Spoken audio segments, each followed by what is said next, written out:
All right, so I'm excited to introduce you here to Greg with DaprDan. And Greg, tell us a little bit about, I guess, how you got into the business. Sure. You mean way back when I started? Yeah, let's hear it.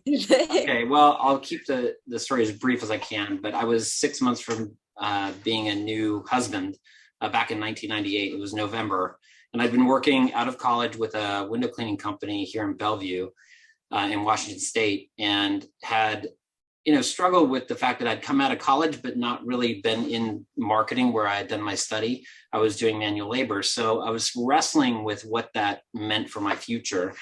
At the same time, I was taking that big step of getting married, and I made a decision that wherever I found myself, I was going to do the best that I could, so I could raise up, and maybe new doors would open. And so I became a very good employee for that company, and they recognized it and started to promote me up. And I was in the process of becoming the residential area manager. Well, there came up a conflict, and that conflict was that my wife and I had scheduled on a Saturday to bring her family in that was in Portland, Oregon, and we were going to house them, and we're going to kind of do some of this wedding preparation. And then soon after that, my manager came to me and said, "We have a job for you to do on that Saturday." And I let him know I'm not available to do the work. And this was 2 weeks out from that date. Well, he didn't like that, and so he reminded me as the date came closer, and I reminded him I wasn't going to be there, and could so-and-so fill in? Well, the date came and I didn't show up. Well, Monday they sent me out to do a new library that had just been built, do all the construction, clean on the glass there, which I did. But Tuesday morning I showed up, and I was early as usual. And he called me in his office and he sat me down. He said, "Well, we're going to let you go. It's fall. We had to let someone go.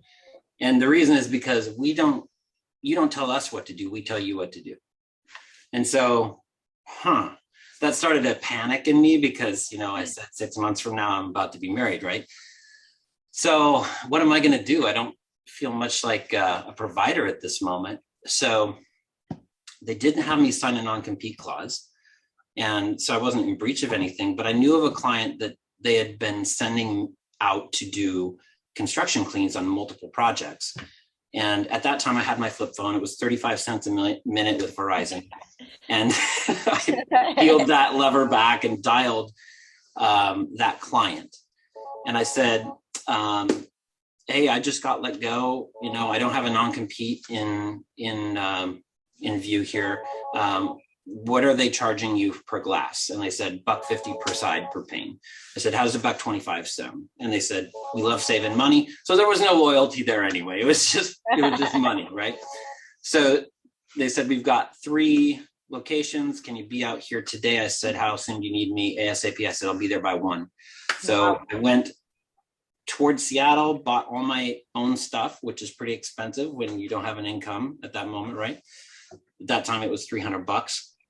And that was Windows 101 in Seattle, Manny down there. And he is still in the business today, and I still buy all my stuff from him. But he got me started in business, as he has many of the guys in Seattle.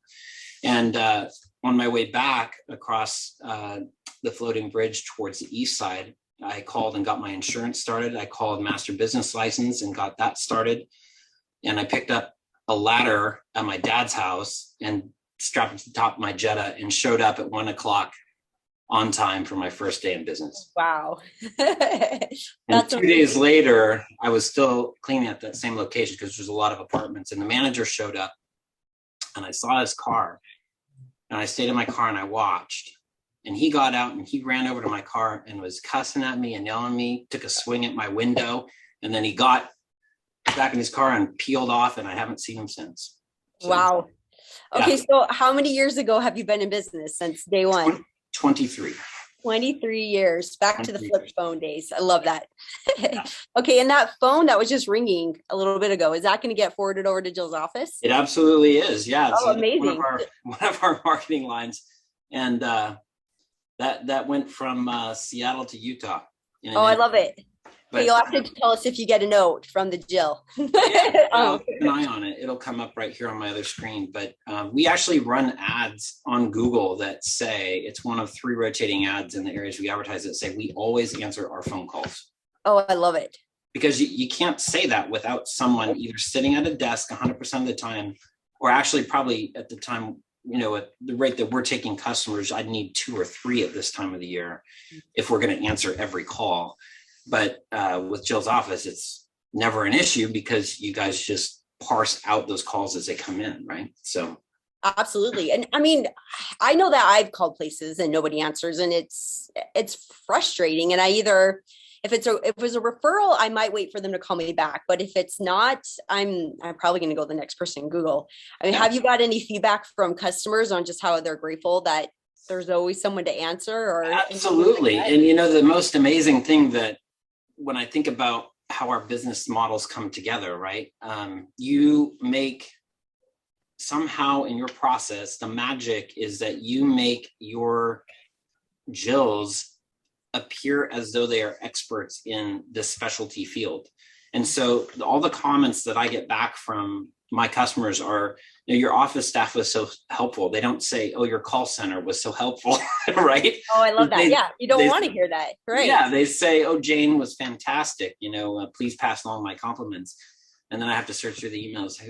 Where was it? Which Jill was that? Yeah, yeah. I've had clients tell me at first it takes them off guard because they're like, I don't have anyone that works for me. And then they realize, oh, it was a Jill. And then they kind of just fly with it. Oh, yeah, she's great. Yeah, you got to get used to it. You're just always grateful for every compliment you get, and you say thank you. And yeah, it's very natural. I'm sure we'll get to the point where I just have to surrender, and I'll gladly do it. And I'll just say your service is completely invaluable. I couldn't run my business the way I do without you. Well, we love servicing you. And we can tell your clients love you because, yeah, they're always happy calling in. But tell us, okay, so how long have you been with Jill's office now? Oh, you're going to probably have to remind me. It's been a blur. It's been probably 2 years. Okay. About 2 years. And so tell us how you use this as part. I mean, have you always used this for all your calls? Did you kind of start out with just forwarding over an overflow? Kind of talk to us about your process with using us. Okay, so using a service outside of your own business is not just a decision, it's a complete mindset change. Okay. Because when you are rearing a baby, which is what a business is, when you don't just buy a business, but you start it and you care for it and you plan for it and you suffer the losses and you rejoice in the successes. You know this business like it's your own child. So then what are you going to do? Ask a parent what it felt like the first time they dropped their kid off at daycare or at school. It's right. Not easy. How about the first time they let their child sleep over at a friend's house? It's not easy. So how do you let your business go into the care of someone else, particularly the first impression, where your customer is calling in and someone needs to communicate the unspoken values of customer service, the specialty questions that come in, how to handle those, especially if you don't have an answer. I went through 3 call centers before I found you guys. And the difference is that you guys had a process by which you could actually pay attention and care about the things that matter to my business. That's like dropping your child off and your child has a food allergy and the daycare center's not, or the school's not going to feed your child peanuts, right? Right. So, yep. And that's important. It's essential right now. Right. Thankfully, my kids don't deal with that, but I know other parents have to deal with that, and it's extremely important to them. So, how do I put my business in the care of someone else and not worry about that you might do something that would harm the business, which ultimately harms my family, because that's how we survive, right? So, I think when I made the decision to do that, I had previously made the decision that I could no longer remain in the same mindset that I had been in, because I'd been there for 18 years, 20 years, right? And that's embarrassing, really. I mean, when you talk to someone like Josh Latimer or Brandon Vaughn or any of those guys, and guys who are part of their system, they move on and they grow when they have been advised to make difficult decisions, they do it. I didn't have a mentor like that. So I was looking to not people in my industry, but usually the financial industry or the tech industry, to see how they were creating systems in those companies, because they scaled quickly. But we really didn't have a whole lot of examples until, I would say, after 2006, right? That I was able to observe. I think in 2006, maybe Facebook had 300,000 users. Oh, right. In 2010, maybe 700,000 users. It was very easy to create a website at that time and show up on the first page of Google for just buying a domain with your keywords. Sure. But we all know you can't do that anymore. Right. So, unless you want to pay 100,000 or more. I don't even know if you can do it that. You'd probably send not. someone at Google to jail if you could do that. But no, I think I just realized I had to make that shift. And part of making that shift was letting go of some of the things I perceived I had to hold on to very tight. I actually realized I did not have to. And so when I let go of this part of my company to you guys, I had so much more time. It became a multiplier of my efficiency. And you guys are actually doing something better than I was doing on my own. I mean, I was afraid to answer the phone calls at some point because it meant I had another 2 or 3 things to do, right? Mm-hmm. So I would potentially let calls go on purpose. That's not a good place to be as a business owner. You hit so many things there. I mean, we could have a whole discussion about the mindset, the letting control, the fear of getting the phone and all those things. I mean, yes, everything. Yes. It hurts to go back over it, because I think of the years that I wasted, not making this decision earlier. And I say wasted in quotation marks because it's even the length of time looking back now where that was tough. It's a lesson for me, but it's hard to really grasp when I calculate the opportunities I've probably postponed because I didn't make the decision earlier. So. Yeah. Well, I'm glad that you found us, and I'm also glad you didn't give up after your first, maybe not as pleasant experience with some other call centers. I've had more unpleasant experiences. We can talk about the time I sold a business. That was great. That was the same day I sold a house, and wow, day I brought my second daughter home from the hospital, all in one day. That was a crazy day. Not a failure, but I have failed in business, and I have failed financially, and so I think that's called a full cycle. And there's a whole group of people out there that have cycled. And a cycle is where you start from nothing and you grow it, and then you lose it all, and you start lower than where you were, and you grovel around there for who knows how long. It's different for different people. But then you somehow find the courage to go again, even though you doubt everything inside you. And I've been there. And what we're doing right now is that second climb. And I'm more excited than the first time. I love that. You're going to make me emotional. I mean, the way you just explained there, it's so true. Oh my gosh. Yeah. It hurts. It's so painful, but there's glory in that too. Yeah. So, okay. So you've been using Jill's office for about 2 years. You're able to delegate that phone out.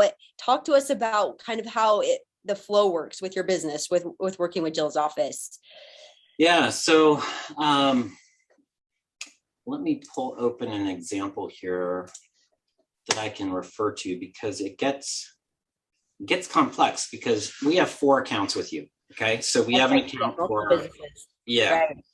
Right. It's actually all one business, but we recognize that when we handle things a more specific way, where we fine tune how the customer relates to this particular service that we offer under the same umbrella, we can actually be more effective in selling that service to them and following up and literally graduating them into a deeper relationship. So it's been a lot of, planning and writing scripts and testing and changing and realizing, okay, we're sending duplicate messages. Here's how the customer's reacting. But I'll tell you, overall, we've been pretty surprised at how successful it's been.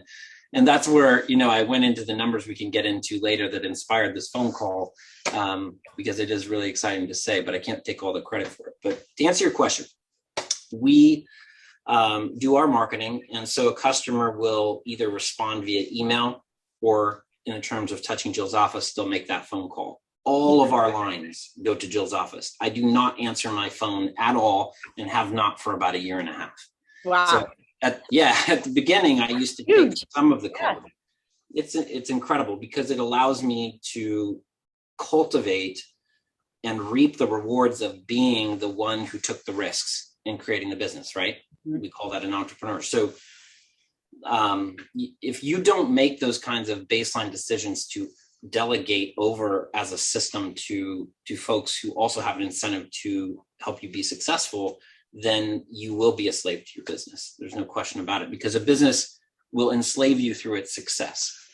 Well, and really quick, the thing that hits me while you're talking about that too, of 1.5 years of not answering your phone. I mean, I don't think you mentioned it, but I don't think business owners always think about that. It's not just that, 3-minute or 4-minute phone call that interrupted you. It's that, you got to do a few things after the call. Plus, whatever you were working on, you lost your flow there. Maybe you were having a creative moment, writing some marketing piece or whatever it was. And now you got to get yourself back there again, and then hope you don't get interrupted when you get far enough in it. So it's not just the calls itself, but it's the before and after and the mindset and everything that can be distracting all day long.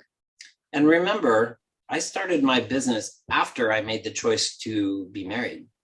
And my marriage is by far a higher priority than my business. But I don't always behave that way. And that's a hypocrisy. And I can't live like that for very long before there's big problems in my own conscience and between me and my wife, right? Now I also have 4 children. So the business has to take a back seat behind about 3 or 4 other priorities before it gets my time. And then you start encountering the conflicts you're describing, right? So if I don't do well at that 4th priority, then the top 3 really begin to suffer because they're relying on something that this 4th priority is giving them. So it can become a train wreck so fast. So to answer your question, so they call in, Jill's office will take that initial introduction to the customer. Usually they're using a platform like Responsive to enter that information into. Of course, there's lots of platforms that you guys interact with, which is fantastic. And again, one of the amazing mysteries about you, how you do that, but you do. And of course, our system then follows up with emails. So when Jill's office does enter that information in, they click save. You've given the person on the other line the quote verbally, but they always want to see it in writing. Well, our system will send that right out as well within 5 minutes. But we're not going to just leave it at that, because we know we need to set ourselves apart from other companies who are just going to give you a price and a service and a promise with their word. So an hour later, at the bottom of the first email with a quote, we say, hey, in about an hour, we're going to send out some other information to you so you can do some background checks on us. And you need to compare us to the other options in our market. And so we send out the promise delivered email. Wow. And so that has links directly to, like, if you were to search in a Google query box, DaprDan, Secretary of State, Washington, or DaprDan insurance policy, those types of things are right there, like DaprDan reviews. We just say, here's like 7 sources you need to look, and then compare, if you're looking at another company. And then we always ask, so how does hiring the kid down the street sound now? Right? Love it. They fall and break your neck. Then the third step in our process is 3 days later, we send an email to the outbound Jill team to say, hey, we sent the quote. We haven't heard from this prospect in 3 days. Give them a call and just check in with them. Do they need something? Sorry, this is if it doesn't get scheduled initially, right? That's correct. Okay, yeah. Right. We try to always schedule, but if for some reason they don't, then it's like, we're not going to let them go. They don't get off easy. Right. So in that initial call, it could go one of 2 ways, right? It could go, hey, I need to think about this, and talk to my husband about it, or my wife. But maybe they're, hey, ready to go. They're just sole decision maker, and Jill's will take care of that through the scheduling tool that we use, integrated with our production calendar. But if they don't, then we send that quote out. They can respond to that quote by either calling back and Jill's will schedule them right there, or they can, go on through the software and schedule themselves if we have time available. But if our scheduling software is not showing availability, well, oftentimes the Jills can help navigate that complexity. But then there's a third tier of complexity where even they can't get through, and they'll send me an action item, but they'll tell the customer, you know what, I'm gonna have a manager give you a call. They'll be in touch with you soon. So that's where I would have to step in, but that's obviously a natural progress. Things escalate in tiers. So this email that goes out 3 days later, if there's no response, that's the Jills saying, receiving an email from us saying, here's the customer, here's their contact information, here's what they were quoted, the service they're interested in, go get them.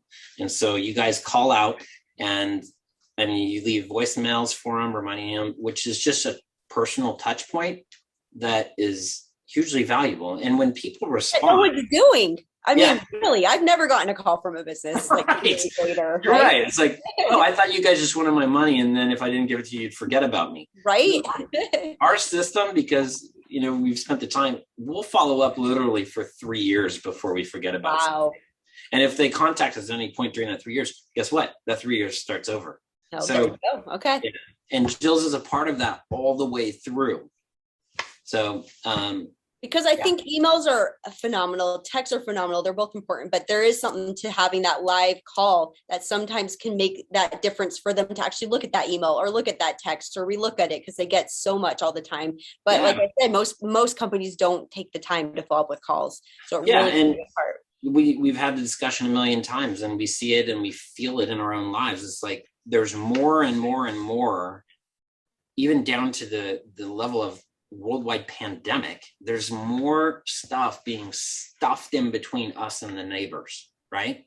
So, think about back, 50 years ago, where people would literally share a cup of sugar or an egg with someone who just didn't want to, drive or take the horse down to the grocery store, right? Yeah. Mm-hmm. Would you share someone an egg now, or would you be afraid that maybe they didn't refrigerate it, so I'm going to get salmonella, or it's stupid stuff, but that's the culture we live in. So yeah, when you get a phone call from a company that, and we're on the higher tech side for our industry, but when you get a phone call, it's surprising in a very positive way.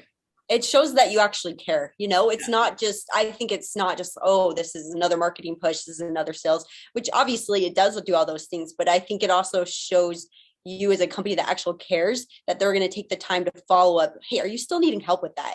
Because if so, we'd love to be the one to do that. And I mean, we booked lots of jobs just by saying, oh, hey, thanks for taking the time to follow up about this. Nobody else called me back. And so showing that care, I think really does set you apart.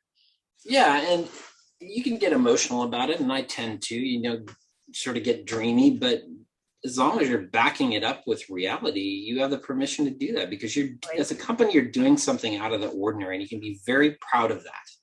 Very proud, because in our nature, it's very natural to go get the reward in the least resistance possible.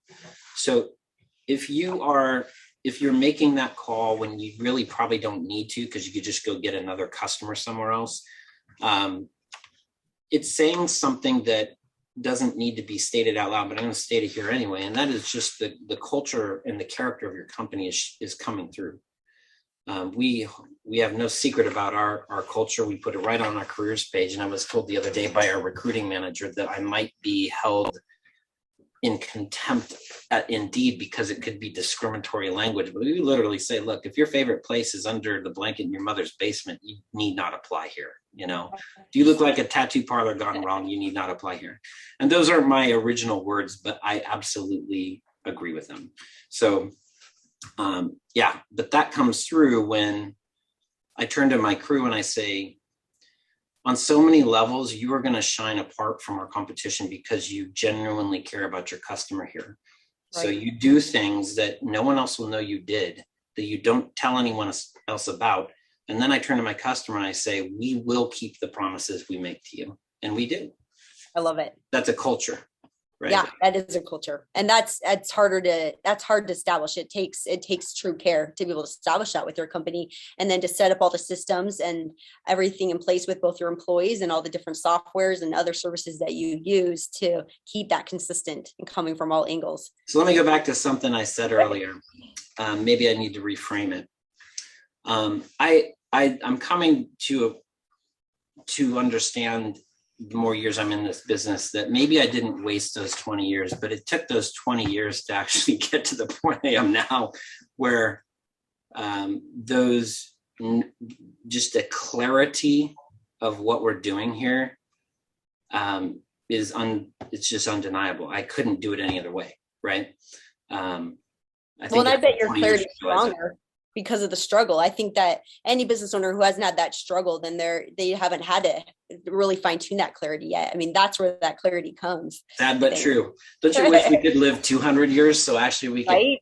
It's like by the time we're old and we can't climb ladders anymore, that's when we have to stop. Yeah, but ask me again when I'm 80. I don't know. I might change my answer. I'm good. If we could still look 30 when we're 120. There you go. Have the energy. I'd sign up. All right, well, let's talk some numbers. What have you seen from using this? Oh, well, let me look at this other screen here. So we've talked a little bit about some numbers, but I'll share one more with you. So with the system that we use, which I've talked with the owners and the developers there, and they say that, this is all of the users of this software. Their national average ticket is $337 for people in our industry. Okay. And you're in window cleaning, exterior cleaning. I would call it, exterior cleaning. So roofs, siding, windows, gutters, flat surface cleaning. And I know that there are guys out there who have all the technology. We put our technology and whatnot into soft washing, our money into the soft washing technology. And we're one of a few companies, maybe just 2 companies that have that technology in our state. But I still don't geek out on technology. Our company is focused on the service experience for the customer. And you don't have to be a wizard to do that. You just have to understand enough to operate it and make, rational, strategic choices on how to solve the customer's problem. And then you can learn as you go, right? But it's about making sure the customer has the best experience. So I just thought I'd throw that in there. But the average national ticket is $337. Not answering my phone call for a year and a half, our average ticket is $634. Wow. So you're almost double. Yeah. So part of that, and again, we're both in the same software, and this software focuses on comparative selling, which what I mean by that is you're not when a customer calls in and gets the quote, right? We're not saying, okay, here's the price for cleaning your roof. I don't know how long ago it was, maybe 5 years ago, I asked myself, okay, what is cleaning a roof? Does that mean just blowing loose debris off the roof? Does that mean removing moss or making it go from brown to orange, as people like cedar shake to look? We realized that we had to actually kind of divide that up. And so we created 4 options for cleaning. And so a customer has to read the description, and they're not too long. But then there's a price for each one. But what happens in the psychology of that customer is they may have gotten a quote for $500 over here, but our service is $780, right? Well, just to the left and just to the right is a $300 number and a $2,800 number. So what does that do to the psychology? Well, number one, I'm not saying take it or leave it. Here's our price, right? But I'm actually saying here are some options. And they look at the options and go, oh, that's attractive. That's only $300. But wait a second. Oh, that's just taking care of this. So what's the closest? Okay, this other ultimatum I got is, X dollars for, okay, they're going to apply zinc oxide on the roof. Okay, well, this one is $450 for zinc oxide, but it says that's not what I need because it's not going to kill the moss. It's only going to keep a moss-free roof free of moss. So now I look at the $2,700 price. That guarantees I'm going to be moss-free for 3 years, 100% kill guaranteed. Man, that's more than I was wanting to spend. But dang, it sure looks like this company's really thought about their product. And now the confidence goes up here. And what we've done, even if they don't go with this, we've caused a conflict. And that conflict closes deals.